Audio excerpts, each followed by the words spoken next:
Welcome to Integrazo. In this video, I'll show you how to connect this plugin with your product. You can find the plugin download link in the description below.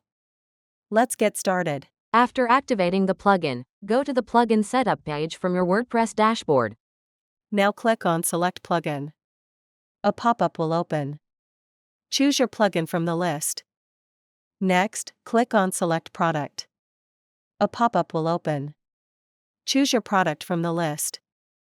After selecting both, click on the Save and Next button.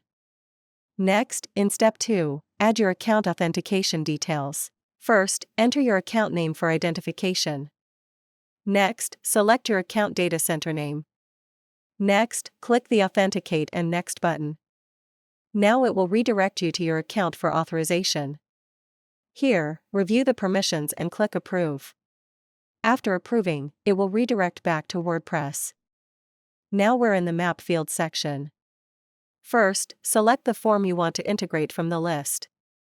Next, choose the required workbook from the Select Workbook dropdown. After selecting both, click on the Save and Next button. Then choose the worksheet where the data should be added. After verifying all the selections, click on the Save and Next button.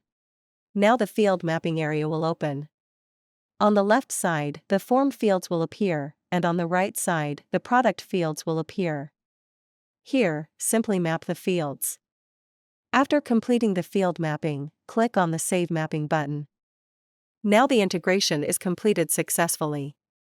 Next, go to the Setup page. Here, all your integrations will be listed. You can enable or disable any integration using the toggle button. Next, click on the Logs tab at the top. Here, all the entries are listed, including successful and failed records. If needed, you can also resync the entries from here. That's all for now. Thank you for watching. If you have any questions, feel free to comment below. Don't forget to check the plugin link in the description.